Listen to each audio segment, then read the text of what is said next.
Það fer nú hjá sér við allt þetta hól sem ég átti ekki von á, en ég þakka kærlega fyrir það, Cecilia. Hún var hjá mér í grunnnámi, kandnámsnámi, en var svo í doktorsnámi hjá Elínu Soffíu. Hún ekki einn af mínum, ekki einn af þessum 20, en góður nemandi samt, mjög góður. Ég hef búin að vera núna í háskólanum, það eru 42 ár síðan ég kom heim, akkurat í þessu mánuði frá Bandaríkjunum úr doktorsnámi. Og ég ætla að benda, Jón Atla sérstaklega, ég hef búin að vinna undir 3 lógóum í Háskóla Íslands síðan ég kom heim. Svo í miðjunni var Páll Skúlason, hann kom með það og núna þetta nýjasta, það er Jón Atli. En þetta er gamla lógóið. Ég kann alltaf best við, ég veit nú ekki hvers vegna, en ég er svona sérvitur. En ég var að vonast til þess að menn myndu taka upp eitthvað þjóðlegt lógó í staðinn fyrir þessi. Þetta er ágætt líka. Ég ætla nú aðeins að segja bara frá eiginlega sjálfum mér mikið til, ekki að, og hvernig ég kom að þessu og hvernig þetta var hjá mér. Og kannski lítið árangur og svo vonbrigði kannski stundum eins og gengur, og það er þrjóska. Cecilia myndist á þrjóskuna.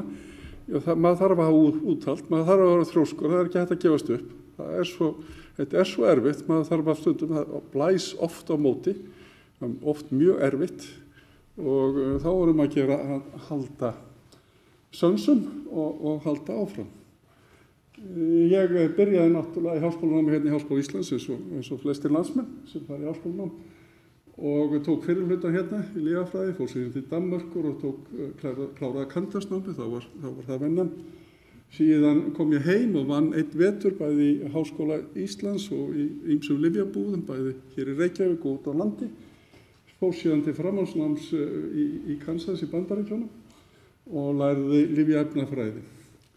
Og síðan kom ég heim og var búin að ráða mig hingað þegar ég kom heim og byrjaði og klifraði upp metóraskeiðan í Háskóla Íslands, lektor, dósent, prófessor, og var einnig tengdist líka dálítið Flórída háskóla sem ég sóttist eftir vegna þess að það var, eins og ekki maður á eftir, það var dálítið erfitt stundum hérna í háskólanum á þessum tíma. Ég kynntist þar í Bandaríkjunum, bæði í Lawrence, Kansas, háskólanum í Kansas, og í Flórída, þá kynntist ég svona sprotafyrirtæki sem tengdust háskólanum. Háskólanir voru með fyrirtæki og á þessum tíma jafnvel voru að hvetja háskólakennara til að stofna fyrirtæki, og þetta eru lyfjafyrirtæki sem sáu þróun nýrra lyfja. Svona að ég hafði kynnst þessu áður og starfað innan þeirra einhverju leyti áður.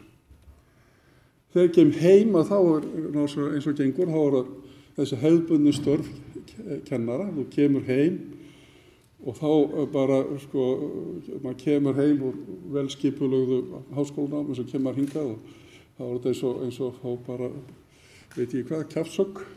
Maður er settur í fulla kennslu og maður þarf að bjarga sig. Kennslan er náttúrulega númer 1, það þarf að kenna nemendurnar, maður þarf að byggja upp rannsóknirnar, svo er það stjórnun, og svo líka sem ég tók aðeins þátt í stéttabaráttan hérna í háskólanum. Ég var í félagi prófessora, var með þess að formaður 2 ár, og það tók dálítið á að vera í stjórnfélagi prófessora. Þetta voru baráttu tímar og margir kannast við það. Það voru margir góði menn með mér í félagi prófessora, mætir emeritusar í dag, meðal annars 2 rektorar voru þarna, Sigmundur Guðbjartsson og Guðmundur Magnússon. Þeir voru báðir í félagi prófessora og voru einn af þessum drifkröftum sem voru þar. Nú, ég kem heim til Íslands. Ég var búin að vera þarna, þetta var deild í Kansas háskóla. Það var Kansas háskóli og lyfjafræðiskólinn þar, hafði ráðið til sín kennara, reyndan kennara sem byggði síðan upp deildina. Hann fekk unga menn með sér, byggði þetta upp og stjórnaði öllu með harðri hendi. Hann stjórnaði þessu öllu saman. Þannig að þarna unnu menn á kvöldin og helgar, og það var bara harkan sem réði þessu. það þarf að komast áfram. Svo kemur, þá blasti við með þessi íslensku veruleiki sem jú, við erum dálítið öðruvísi kannski heldur en aðrir, við erum bara svona. Og þá eiginlega gerði ég mér fljótt grein fyrir að koma hingað í lítið land, þá yrði ég nú að aðlaga rannsóknir mínar að íslenskum veruleika. Þá þarf maður getur ekki haldið áfram eins og það sem maður var að gera í Bandaríkjunum, maður þarf að fara og gera eitthvað annað, gera þetta öðruvísi. Þannig að ég var að gera það. Og ég vildi helst ekki líka að dragast aftur, ég vildi halda mig við og þá var maður ekki með neti, það var ekki internet. Það var ekki þessi, maður gæti ekki afla eins og núna, ég hlusta á fyrirlestrar frá misum háskólum út í heimi og við oft frá University of California sitt ég og hlusta á erindi upp í rúmi þá er ég bara að sofa. Það er mjög fróðlegt erindi, með margvísleg málefni, en það var ekkert svona. Þannig að ég fór til Florida háskóla, var það 2 til 3 til 4 og jafnvel upp í 6 mánuði þegar ég átti rannsóknarleyfi, þá fór ég þangað. Ég byggði upp rannsóknaraðstöðuna við háskóla, meðal annars fekk þetta tæki, HPLC-tæki sem tók mig nokkur ár, það tók mig 3 ár að fá tæki sem Cecilia ætlaði sér bara að fleygja. Það tók mig 5 ár, 3 ár að ná í tæki og þá til rannsóknaraðstöðuna var svona orðin þólalega, það var svona 5 ár sem það tók mig að koma upp.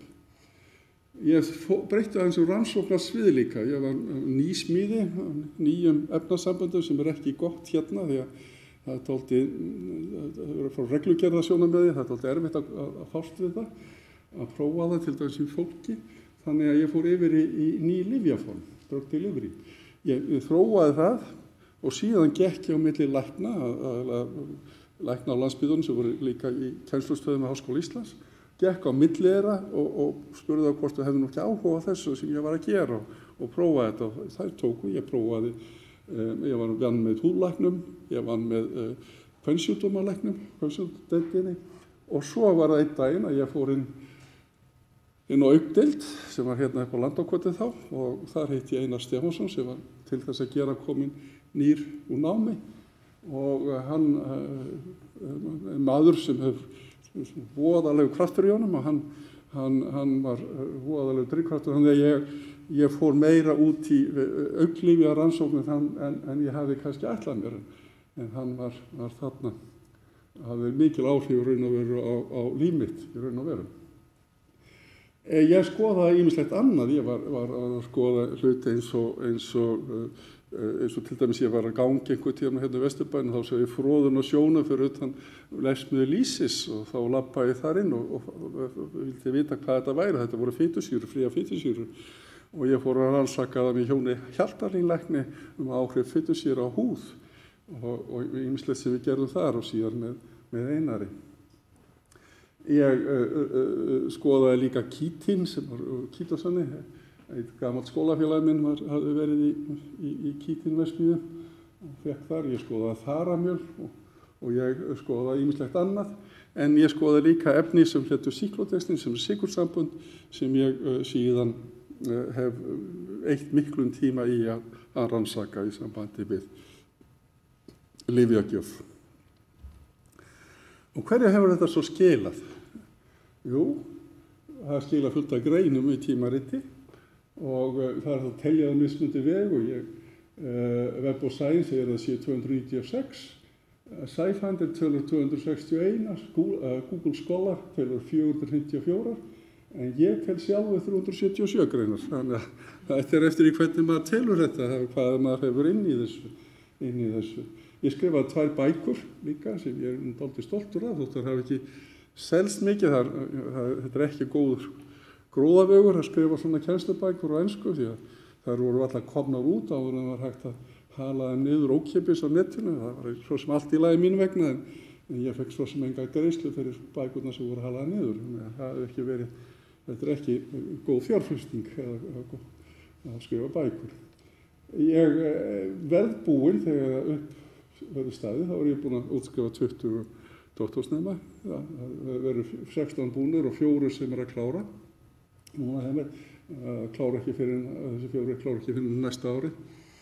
en fyrir lok næsta árs verð ég vonandi búin að útskrifa 20 frá þessu. Og ég hef 3 sprotafyrirtæki, tekið þátt í stofnun 3 sprotafyrirtæki. Fyrsta var Cyclops, sem var stofnað 1992 með Lyfjaverslun Íslands. Síðan var það Oculus, sem var stofnað með Actavis, og ég kem inn á það aðeins seinna. Og svo er Lipid Pharmaceuticals, sem er stofnað 2009, og það er með Lýsi HF. Og það er mikilvægt að hafa íslensk fyrirtæki, þau gefa manni aðhald, þetta er náttúrulega, þar er þörfin, og maður aðlagar þá sína rannsóknir að þörfum fyrirtækjana á þennan hátt. Hvers vegna ætti háskólakennari að stofna sprotafyrirtæki? Og það er nú, nú segi ég þetta bara frá sjónarhóði kennarans kannski. Ekki endilega þjóðfélagsins, ekki. Ég veit að þetta hefur drifkraftur fyrir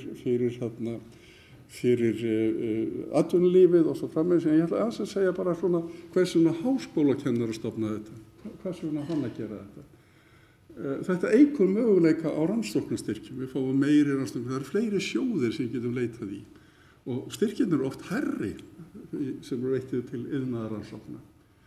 Þetta eykur rannsóknarvirknina, fjármagnið og síðan er þetta aðhaldið og annað slíkt sem að fær, hvetjandi áhrif.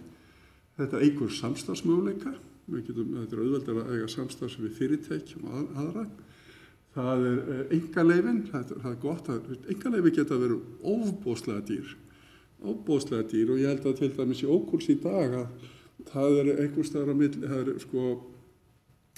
þetta er $500,000 upp undir $500,000 sem einkaleyfi það battari kostar hjá Oculus í dag til dæmis á þessu ári. Þetta er rosalegi peningar sem fara í þessi einkaleyfi þegar þau eru komin. Þetta er oftast skilyrði fyrir aðkomu innlendra og erlendra fjárfesta og svo er það náttúrulega það sem menn halda að arður að salan, þetta sé miklu peningar í þessu. Ég held að það sé rangt fyrir háskólakennaran að labba með dollaramerki í augunum. Ég held að það sé minnst ákosti í þeim geira sem ég er, það er kannski ekki það sem að verður ekki kannski milljarðarnæringur á þessu.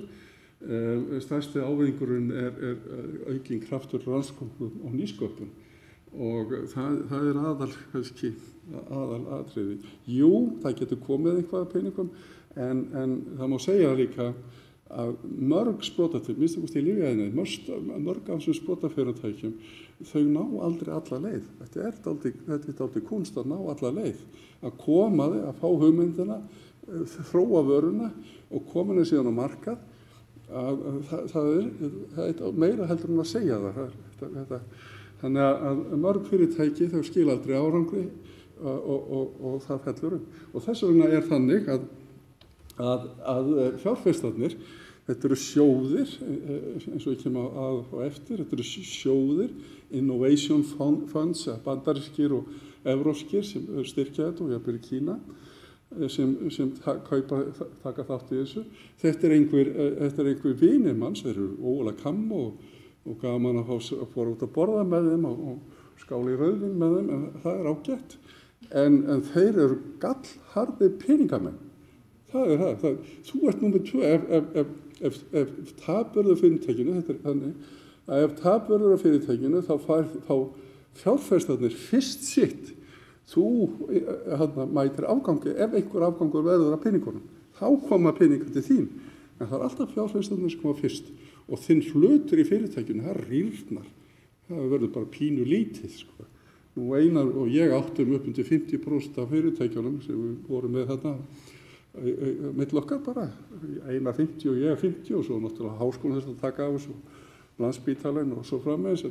En núna eigum við bara svona lítið brott og það fyrir sífellt minnkandi.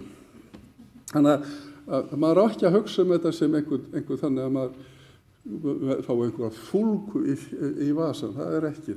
Maður líta á þetta sem rannsóknir, nýsköpun, taka þátt í ráðstöfnum og svo framvegis. Það er skemmtilega heitið með þetta sem maður á kannski að hugsa fyrst og fremst Eins og ég sagði þá hafði Einar, hann hafði mikil áhrif á mig, Einar Stefánsson Rögglæknir, Og hann var einn af þessum sem ég labbaði ég gekk á milli manna og talaði við lækna. Og Jón Hjaltalín myndist og Jens Guðmundsson, kvensjúkdómalæknir, hann var með mér og Einar, og ég talaði við krabbameinslækna og ég talaði við hinn og þessa lækna og sagði þeim hvað ég gæti gert, þau gætu tekið þessi lyf og breyttum og ég gæti gefið þau svona og þetta verið auðveldara fyrir sjúklingin og svo framvegis. Og Einar í augnlækningum að þá var það þannig að hann með augndropa og það fer aldrei nema svona 5% af lyfinu fer inn í augað. Þannig að það fer mest að þið fyrir niður í nefið og frásjóðast út í blóði og veldur aukaverkum og svo framvegis. Og Einar bara eiginlega svona voðalega ákáður eins og hans von og vísa og þessi mjög skemmtilega. Og hann kom það og við vorum eiginlega verið í samstarfi eiginlega alveg síðan.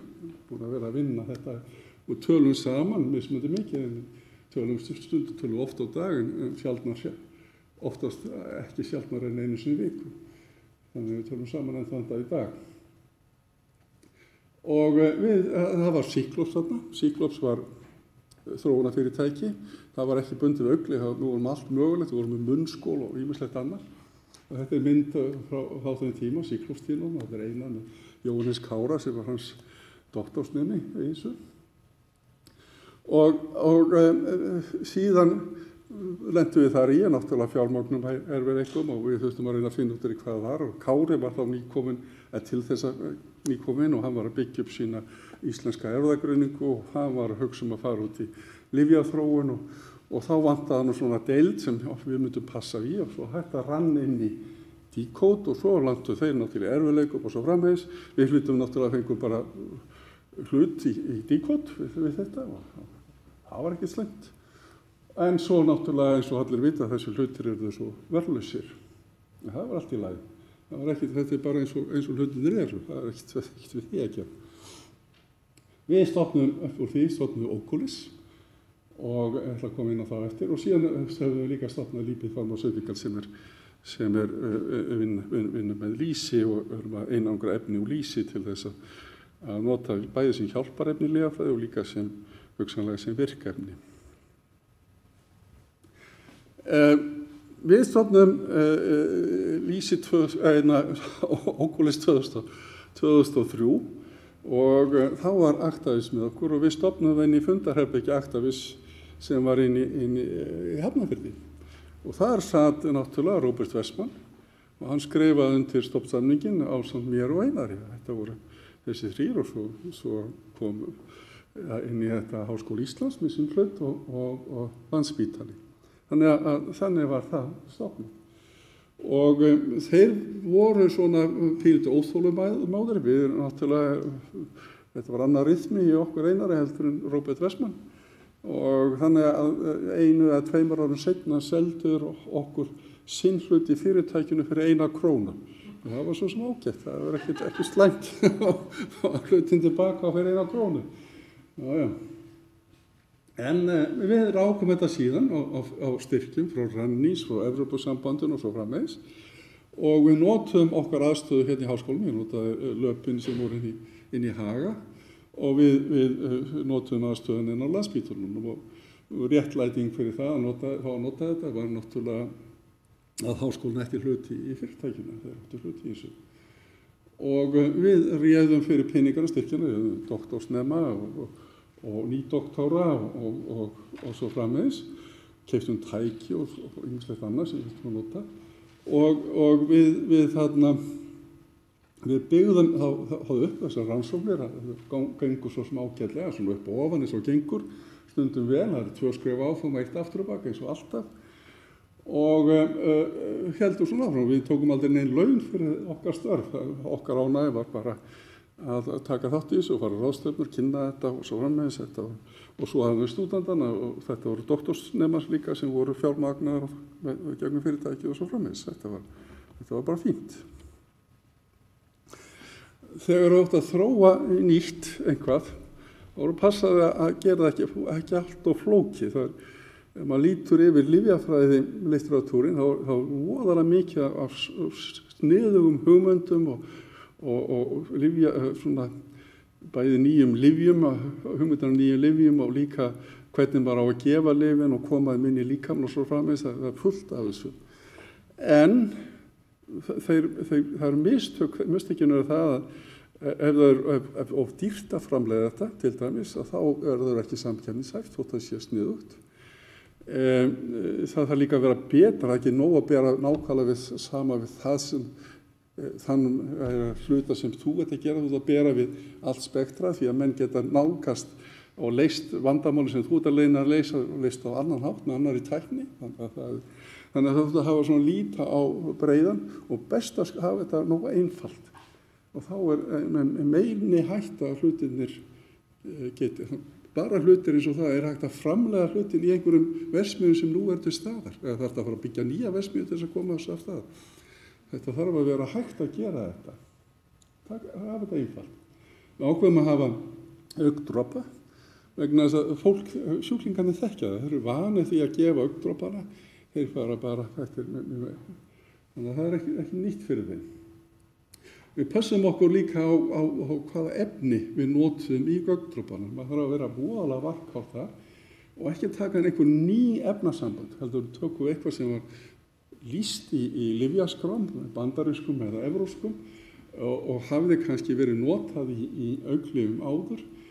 Það var mjög mikilvægt fyrir okkur því að þá, ef þú notar, varst ekki með neitt þýtt, þú er bara með lyfið og þú ert með þekkt efni sem þú notar til þess að búa til augndropana, þá getur þú farið til yfirvalda, þú getur farið inn á lyfjastofnun og fengið heimild til þess að skoða þetta í fólki. Ef þú verður með eitthvað nýtt, þá segja þið nei, þú getur ekki farið með því fólk fyrir þú ert búin að sanna að nýja efni sem þú ert með, að það sé óeitrað og sé hættulaust fyrir einstaklingin. Og þá kemur strax að það nokkrir milljónir dollara sem þarf að fara í það að sína fram á að lyfið sé óeitrað, efni sé óeitrað sem þú ert með. Þannig að það var mjög mikilvægt fyrir okkur að vera með þekkt. Og fjórða atriði sem er mjög mikilvægt líka, það þarf að vera einkaleyfisvernd. Það er alveg út í hött að þróa eitthvað og ætla síðan að fá það fjármagna. Ef það er einhver annar getur bara gert það sama og þú á þess að hafa á þess að sé nokkuð vernd. Þú verður að hafa þessa einkaleyfisvernd. Annars er þróunin lítils virði fyrir iðnaðinn sem slíka. Það getur verið virði fyrir greinar og tímarit og svo framvegis, en virði fyrir þarna iðnaðinn er lítill sem enginn þá lítill. Nú, eftir svona 20 ár, við vorum bara tól okkur í 20 ár, ég og Einar, á þessum litla fjármögnum og svona, þetta hlutinni gengur náttúrulega hægt og við vorum ekki alltaf í augndropunum, við náttúrulega vorum í kafi í öðrum hlutum eins og gengur. Og þá komum við byrjum með kornin og kornin voru byrjuð þegar Actavis var stofnað og við vorum svo lengi að þróa kornin að Actavis misti móðir. En við heldum áfram og þróaðum þessu korn og þessi korn eru þau sem eru í augndropunum í dag sem að fara núna inn í fasa 3. Þetta eru ekki hreint lyf, þetta eru lyf, cyklodextrin fléttur sem við látum renna saman og myndum mikrokorn og nanokorn og síðan þetta stabiliserað með pólimerum í fjölleiðum. Þannig þetta og síðan fellur þetta í sundur og við pressum lyfinu, þröstum því raunverulega inn í augað og við aukum aðgengi það magn sem fer inn í augað fer úr tífaldast, fer 5% upp í 50%. Það er að segja við minnkum það sem fer út í almenna blóðrás af lyfinu heilmikið, í kanninu tilrauninu var það 80% minna sem við fundum í blóðinu og aukum það sem fer inn í augað, það er tífalt meira sem fer inn í augað við þetta. Nú, við stúdur hérna talaði dexamethasone vegna þess að það var það sem fór áfram. Við prófum ýmis önnur lyf líka og líka í fólki, glákólyf og annað slíkt, en ég minnist ekkert á það. En þessi dexamethasone augndropa sem núna í fasa 3, að þeir voru prófaðir, Einar átti náttúrulega allt enga pening, eins og þið vitið, og þá átti, en Einar átti, hann er mjög vingóður, sko, hann á fullt af vinum og hann er mjög góður gestgjafi og góða að og hann meðalans út allan heim og við gátum búið til þessu augndropa, þurftum að láta búa til í náttúrulega FDA approved verksmiðju, gert í Austurríki hjá Kapi, Fresenius Kapi í Austurríki. Þeir bjuggu til augndroppana fyrir okkur og við sendum þá síðan til Japans og Japanin gerðu 2 fasa 2A rannsóknir fyrir okkur. Við vorum búin að gera þess hérna í fólki sjálfur, en þeir gerðu 2 fasa A rannsóknir fyrir okkur sem komu mjög vel út. Það voru líka að gera 2 minni rannsóknir, önnur í Ísrael og ein í Danmörku. Allt saman voru þetta vinir Einars og Einar sem við þurftum að borga fyrir að gera, að framleiða augndropann og senda þeim. Og þetta var alveg frábært. Nú, þetta voru við þegar við vorum svona komið 2016. Þá vorum við hérna Einar og ég og svo vorum við 2 starfsmenn. Pál sem var svona businessmaður úr bankanum og svo Guðrún Marta sem var klínísku legafræðingur búin að vera vinna við það í Bretlandi. Þetta var 4 sem voru þarna, sem voru eiginlega starfsmenn og við vorum náttúrulega bara í þessum hlut og þau voru í fullu starfi. Og svo vorum við þarna Einar, ungir kallar, einhvern tímann, vorum þarna líka.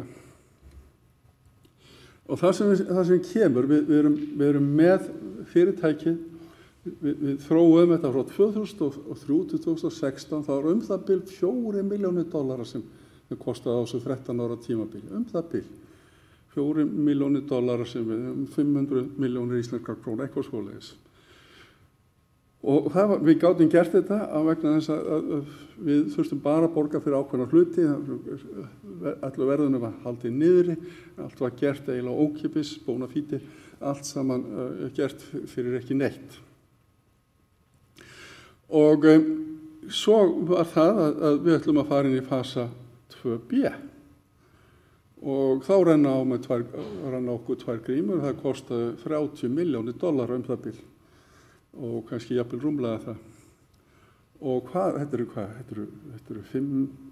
4 milljarðar, 5 milljarðar íslenskra króna og það var ekki nokkulega að finna þessa peninga en einstæðar. Þannig að við urðum að gera eitthvað. Það sem við gerðum, að við það svona gerðum fyrirtæki, við breyttum aðeins fyrirtækinu, fengum nýja stjórn. Við áttum náttúrulega fullt af vinum, sérstaklega í Bandaríkjunum, skólabræður og aðrir sem höfðu starfað með okkur og aðrir, gamli kennarar og fleira. Og við fengum hluta af þeim inn í stjórn og sumir voru í Scientific Advisory Board, þannig að við fengum svona, það var flott ásýnd sem við fengum. Og síðan fórum við innanlands og reyndum að finna peninga og þá var það Brunnur sem lagði inn í þetta og Silfurberg. Silfurberg er sjóður sem hann Invent Pharma, Friðrik hafði búin að vera góður stuðningsmaður okkar. Og þeir lögðu, þessi sjóði, lögðu inn peninga inn í fyrirtæki. Og fyrir þessa peninga, að þá tölum við ráðgjafa í Bandaríkjunum, það heitir ORA, þetta er svo bönirnar, alltaf minnum að ORA-bönir, en þeir eru fyrirtæki, þetta er ráðgjafafyrirtæki sem hefur sérhæft sig við augnlæknum dálítið. Og við förum með okkar gögn, við erum náttúrulega einhverju leyti búin að útbúa gögn og tölum við það og síðan hjálpa þær að útbúa gögn fyrir FDA. Við þurfum að leggja fram gögn og þurfum að leggja fram á rannsóknaráætlun og hvernig við ætlum að gera fasa 2B og svoleiðis. Og við vissum líka að við þurfum að gera smá toxrannsóknir í hundum en þær voru svona minniháttar. Við vissum að við vorum að nota hærra magn af ákveðnum efnum sem hafði verið notað auglyf og svona framvegis, þannig að það voru aðeins frávik og við þurftum að gera það. Og við leggjum þetta, sendum þetta fyrst inn og síðan förum við Einar og áttum fund með þeim, þarna 5. október 2016, það eru þessi 2 kallar, prófessor á Háskóla Íslands og við höfðum með okkur 2 ráðgjafa frá ORA og svo fórum við á fund FDA. Og þetta er mjög eftirminnilegu fundur. Þetta var svona borð í miðjunni og svo stólum raðað í kringum það og allt í herbergi, það var allir í kringum þetta. Og svo sátum við hérna, ég og Einar og 4 ráðgjafar, eða 2 ráðgjafar og svo var liðið frá FDA og það voru allir, það voru svona 20-30 sérfræðingar frá þeim og þeir gátu farið niður í öll þessi gögn og sögðu okkur nákvæmlega hvað ættum að gera. Þeir sögðu okkur hvað marga hunda við ættum að gera, hver samanburðarhópurinn ætti að vera, hvað sem lengi við ættum að gera rannsóknina. Alltaf var þarna inni. Sögðu okkur líka klínísku rannsóknina, hvað við ættum að gera, samanburðarhópurinn og svo framvegis, fjölda sjúklinga og svo framvegis. Þegar kom einhver spurning svona, þá var bara statistikir þarna einhver og hann reiknaði þetta út, já, það þarf svona marga til þess að ná þessum árangri eða þessum. Og annars líkt, það voru toxikológar þarna, það var allt, það var bara allt þarna. Þeir sögðu okkur nákvæmlega á fundunum hvernig þetta gera og svo svona 2 vikum eftir fundun þá fengum við þetta bara skriflegt frá þeim líka. Þannig að þeir voru alveg frábæri. Við áttum líka svona samskonar viðtöl, reyndum að hafa samskonar viðtöl við lyfjayfirvöld í Þýskalandi og í Svíþjóð. Þeir voru miklu, Þjóðverjarnir settu bara pókerface, við fengum aldrei neitt út úr þeim. Og Svíarnir voru ósköp góðlandlegir og góðir en bentu svo bara á EMA, Evrópsku lyfjastofnunina og vildu lítið segja okkur. En Bandaríkjamenn voru frábæri. Nú þegar voru komið með hvernig við ættum hvað við ættum að gera, þá voru þetta að gera businessplan. Við gátum áætla hvað það kostaði og síðan var náttúrulega að tala við fjárfestana. Þá var það hörku samkeppni. Þetta alveg hörku samkeppni sem var í. Við fórum í þessi JP Morgans ráðstefnu sem eru haldnar í janúar held ég ár hvert í San Francisco. Og þær leggja bara undir sig borgina, það er út allt. Og sérstaklega eftir með Einar fór nú einn á þessu númer 34 2016, ég fór með honum 2017 og það svo eftirminnilegt, það var grenjandi rigning og við vorum að hlaupa í bleitin á milli hótela inn í mismunandi fundarherbyggi eða jafnvel sumum var það bara lítill bás í anddyrinu sem fyrirtækin leigðu sér til þess að geta tala við. Þetta er rosalega stórt óbáslega margir þarna og hörku samkeppni sem á við hin og þessi sprotafyrirtæki út allan heim. Og þetta var, og við áttum samstarfi líka viðtöl við samskonar hópa, ekki eins mikið í Evrópu. Við töluðum kannski við, ég hugsaði 700, ég hef ekki hugmynd hvað mikið, og Einar var miklu meiri kraftur í honum í þessum business heldur en ég var miklu slappari raun og veru heldur en Einar að tala við þessa fjárfesta. Einar var rosalega kraftur í honum. Og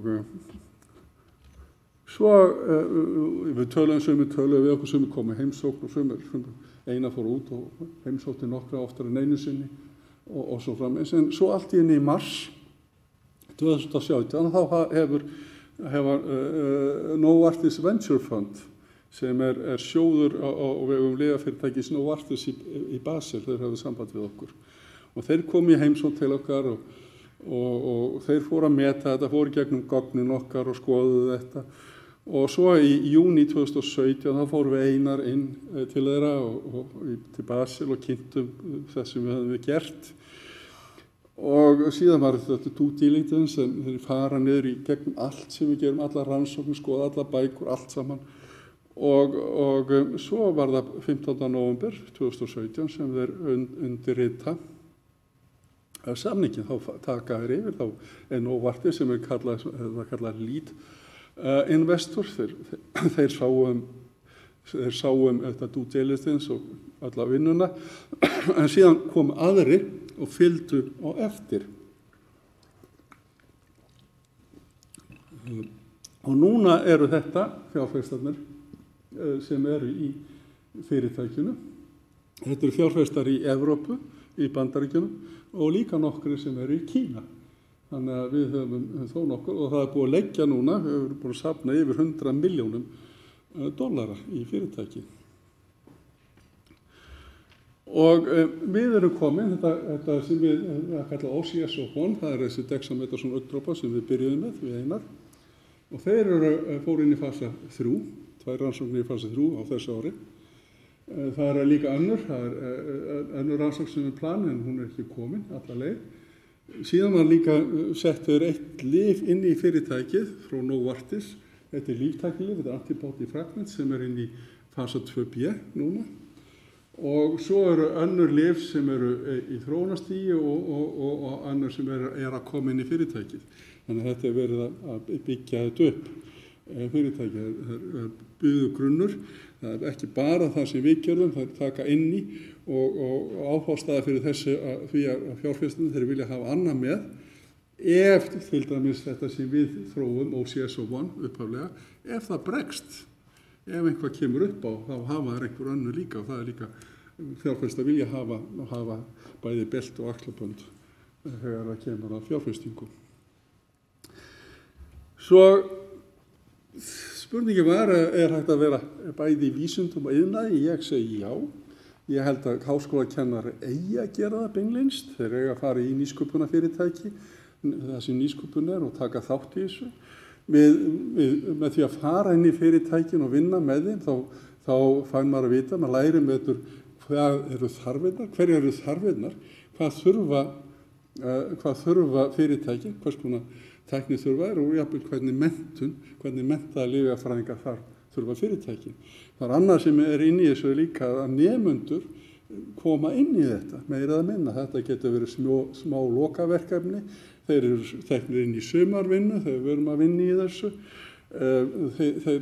Þeir koma, doktorsnemarnir eru í og sumir af þessum doktorsnemar, þeir fara í lyfjafyrirtækinu að doktorsnemunum mínum hafa farið inn í Ókulis og vinna inn í Glæsibæ þar sem við höfum laboratórium. Þannig að það er mjög mikilvægt. Þannig að það er mikilvægt fyrir kennaran og fyrir háskólan að þetta gerist. Og svo náttúrulega er þetta mjög mikilvægt fyrir þjóðfélagið sem ég kannski hef ekki rætt mikið en það er það sem svo ráðar að koma að áðan. Þetta er mjög mikilvægt fyrir vexald í þjóðfélaginu. En hvernig við komum að þessu kennaraháskólan getur verið mjög breytilegt. Ég hef bara lýst minni aðkoma að þessu. Aðrir geta verið þar. Náttúrulega viðskipt og hagfræði, það kemur náttúrulega öðruvísi inn. Heldur ég myndi koma að því og svo framvegis. Og ég vissum jafnvel í húmanískum greinum að þar geta menn komið af nýsköpun og öðru í þjóðfélaginu.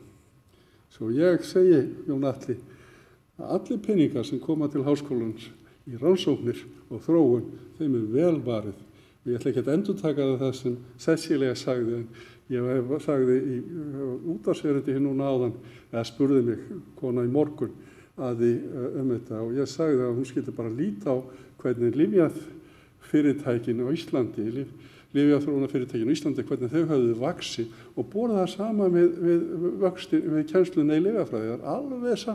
Það tengist alveg hreint. Leið og við byrjum 80 eitthvað, þá byrjum við að útskrifa lyfjafræðinga, góða lyfjafræðinga og þá komur þetta fyrir að vaxa og það sem var Delta var Actavis og Actavis var, nú var það Alvotech kannski, ég má ekki segja þetta sé Alvotech, það er sama fólki, það fór þarna og svona heldur þetta áfram. Við byggjum upp þekkingu, fólki fyrir því þótt að fyrirtækin hætti eins og Actavis, þá situr þekkingin eftir í landinu. Hún verður af því, fólki fer ekki neitt. Það er hérna. Og ef eitthvað hefur gerst, þá hefur fólki bara betur í stakk búið til að stofna ný fyrirtæki, vegna þess að öðlaðist þekkingu í fyrirtækjunum, öðlaðist þekkingu í þessum fyrirtækjum sem síðan voru kannski seld úr landi eða eitthvað hvað fyrir, það er allt í lagi. Þekkingin er hérna. Takk okkur fyrir þetta var síðasta glæðandi.